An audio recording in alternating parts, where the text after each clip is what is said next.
Opera Dario Argento to film sprzeczności, ponieważ z jednej strony mamy słaby scenariusz, ale za to z drugiej strony mamy piękne sceny. Bardzo rzeczywiście dużo się dzieje. Dostajemy koszmarny, naprawdę jeden chyba z najgorszych dubbingów, jakie było mi dane usłyszeć w filmach Argento, a z kolejnej strony ujęcia, tak, które zachwycają swoją poetyckością.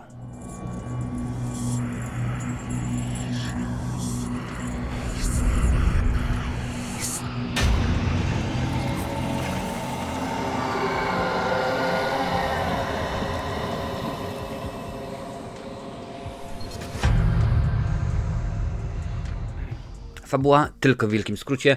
W operze ma być wystawiona Lady Macbeth, no i niestety solistka ma wypadek, no i trzeba ją zastąpić. Okazuje się, że w momencie, kiedy zastępujemy ją bardzo młodziutką śpiewaczką, zaczynają się dziać dziwne rzeczy. No i tyle mi się wydaje wystarczy, bo wiadomo, że u Argento tak to jest. Więc może zacznę od tego scenariusza, który jest słaby, przewidywalny, nudny i tak naprawdę jest to klisza na kliszy. Bo ja się już przyzwyczaiłem do tego, że filmy Argento to tak naprawdę scenariusz do pewnego stopnia jest tylko i wyłącznie pretekstem do tego, żeby pokazać to, co rzeczywiście reżyser chce, ma okazję. No ale lubię, gdy tam przynajmniej jest szczypta, naprawdę tak malutko, przynajmniej troszeczkę logiki, a tutaj rzeczywiście jest z tym bardzo na opak i już nie chodzi mi tylko o dialogi, do nich przejdę za chwilę, ale ogólnie to, jak się postacie zachowują, jaki jest ciąg przyczynowo-skutkowy, no tutaj to nie wygląda, naprawdę nie wygląda najlepiej, no bo ja rozumiem, że mamy tego jednego, no,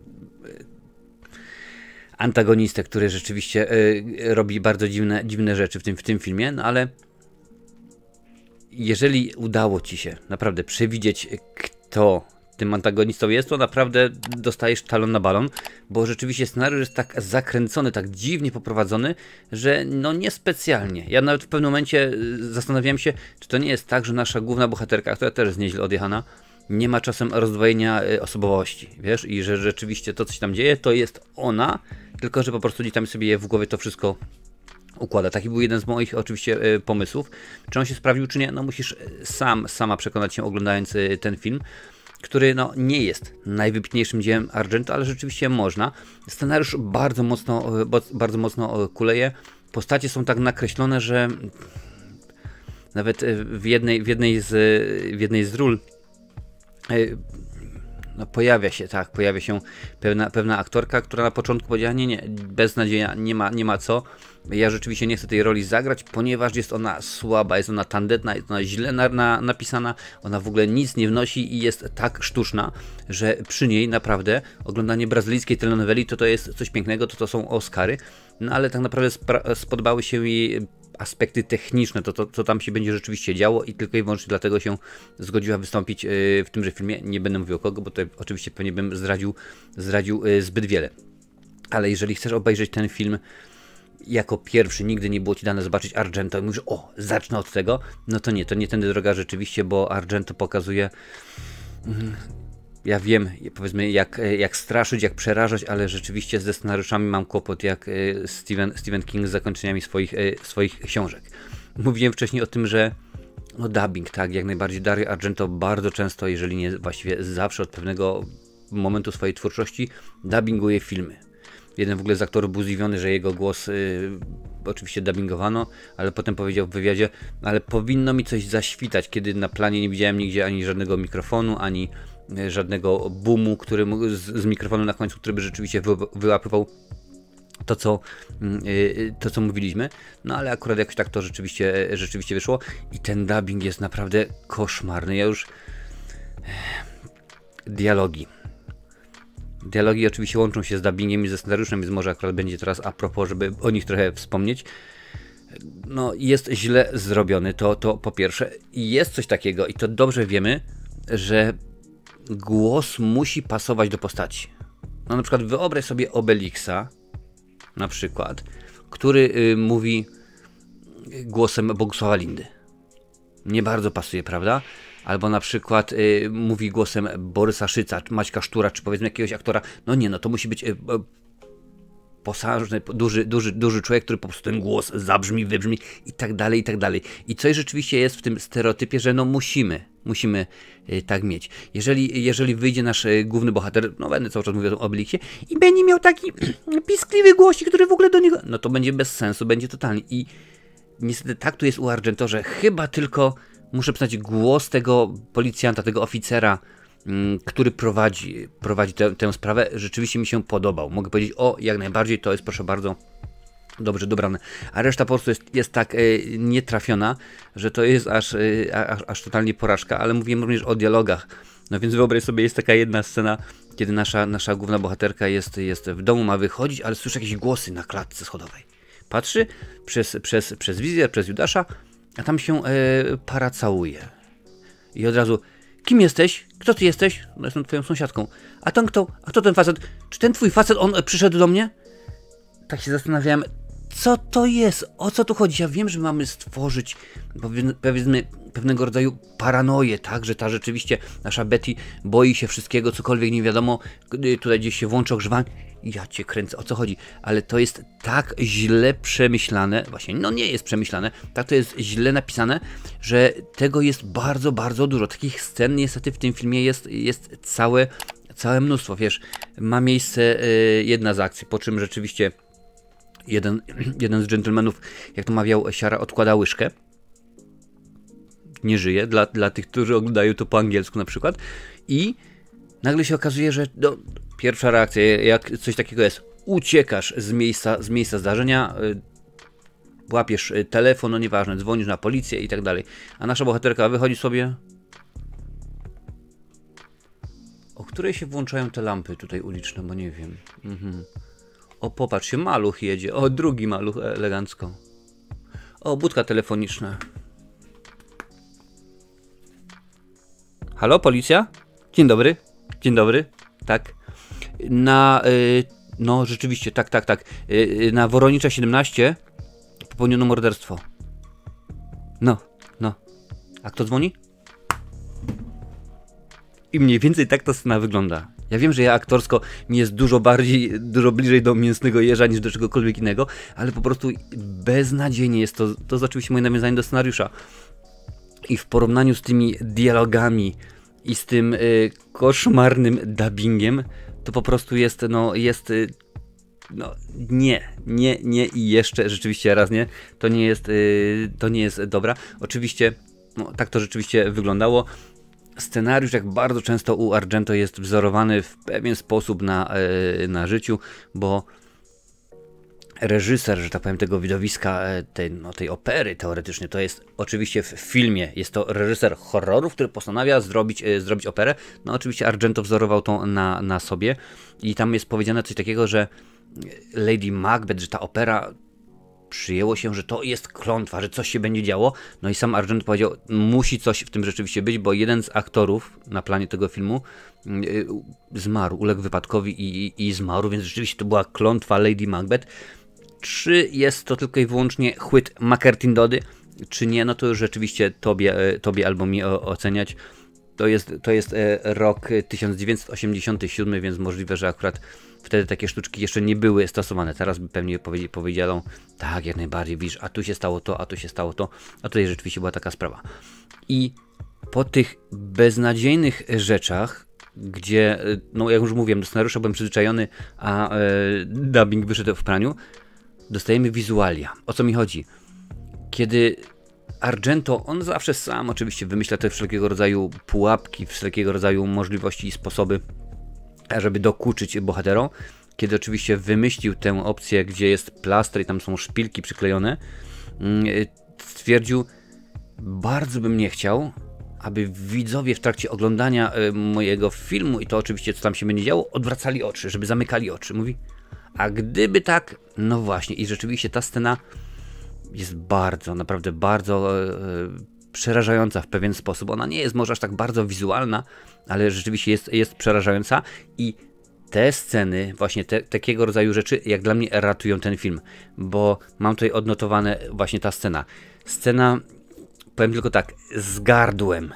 Naprawdę też jest genialna, naprawdę pięknie to jest wszystko zrobione.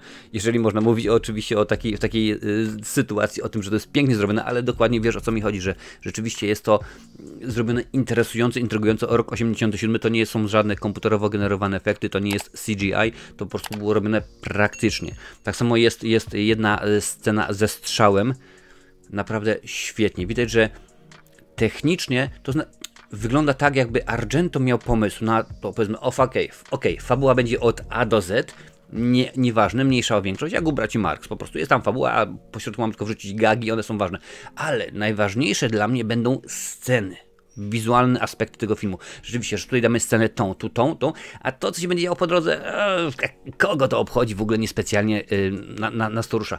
I jeżeli takie było podejście do filmu Argento, nie wiem, jeżeli wiesz, napisz mi w komentarzu, daj mi znać, to naprawdę brawko, wielkie brawko, również brawko oczywiście dla tych wszystkich, którzy wspierają ten kanał, więc dziękuję wam bardzo, wspierający jesteście genialni. Jeżeli chcesz do nich dołączyć, to w opisie, także w przypiętym komentarzu będzie link, możesz kliknąć.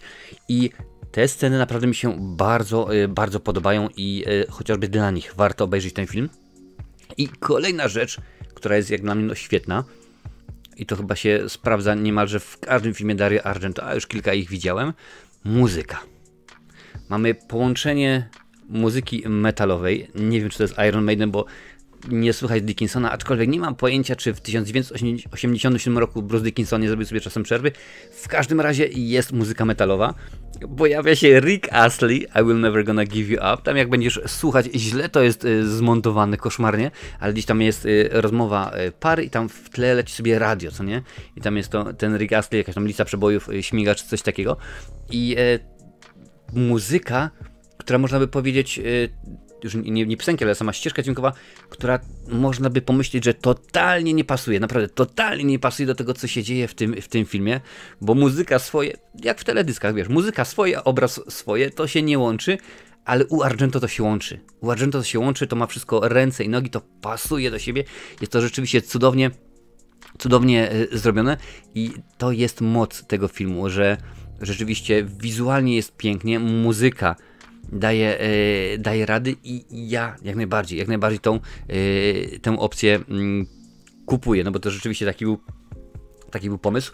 Mówiłem wcześniej, że aktorsko, dubbingowo wygląda słabo. Miała się w ogóle w filmie pojawić Vanessa Redgrave, bardzo znana aktorka, miała się wcielić w rolę Mary Czekowej, tej właśnie solistki, która ulega wypadkowi. No niestety, coś tam nie zagrało inaczej. Podpisano kontrakt, zapłacono, ale później coś się wydarzyło i niestety Vanessa nie przyjechała na plan. Pieniądze zabrała, nie pojawiła się, dziękuję bardzo. Wtedy też rola właśnie Mary Czekowej została tak naprawdę zmarginalizowana.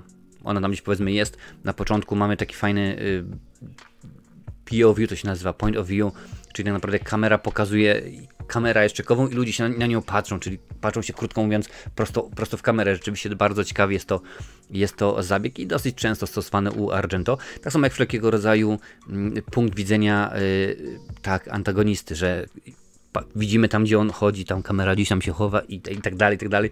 To wszystko oczywiście jest. Sam Argento powiedział, że tak naprawdę jeżeli chodzi o zakończenie, to wzorował się na Czerwonym Smoku, na książce Czerwony Smok. Niespecjalnie mu się podobało oryginał, to co rzeczywiście było zrobione z filmem, ale on akurat postanowił zrobić w ten sposób i też nie miał łatwo, no bo wiadomo, jego filmy są bardzo wizualne, bardzo obrazowe i cenzorzy, kiedy miał być film wypuszczony w Niemczech, cenzorzy powiedzieli, ok, no to film ma godzinę 47, my chcemy, ażebyś wyciął z tego 25 minut.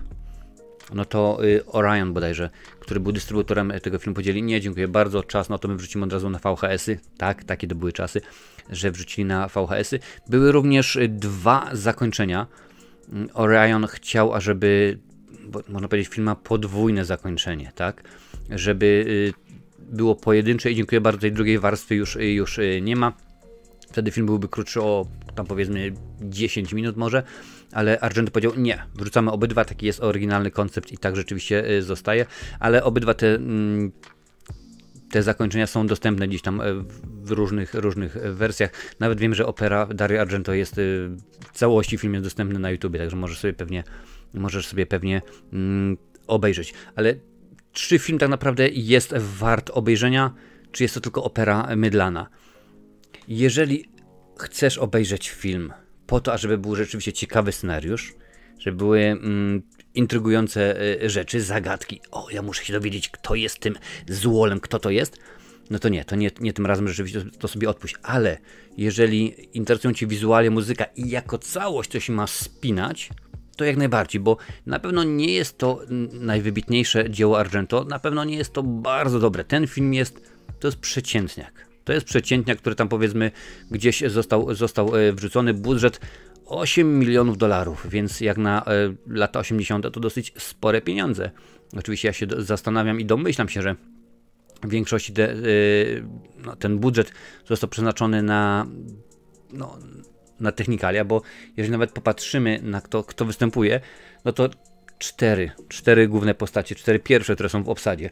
Christina Marsilla, Ian Charleston, Urbano Barberini i Daria Nicolodi. No nie są to nazwiska bardzo rozpoznawalne, prawda? To nie jest tak, że proszę bardzo, Christina dostała $1 milion, Ian dostał $1 milion. No nie, to rzeczywiście nie tędy droga. Domyślam się, że właśnie akurat na sprawy techniczne wydano dużo więcej. Film czy polecam? Tak, można jak najbardziej zobaczyć. Film można sobie obejrzeć, ale nie oczekuj zbyt wiele. Ale jeżeli jesteś osobą, tak jak już mówiłem wcześniej, która jak najbardziej nastawia się na wizualia, na muzykę, na to wszystko, co u Argento gra i trąbi jak zespół kombi. Dzisiaj ilość sucharów na centymetr kwadratowy naprawdę jest niesamowita. Dziękuję bardzo, sam sobie przynam nagrodę imienia Karola Strasburgera. Jeżeli takie rzeczy lubisz, to jak najbardziej ten film polecam. Mam nadzieję, że za czas jakiś będzie lepiej, że Argento posypie głowę popiołem, uderzy się w ręce, powie zły Dario.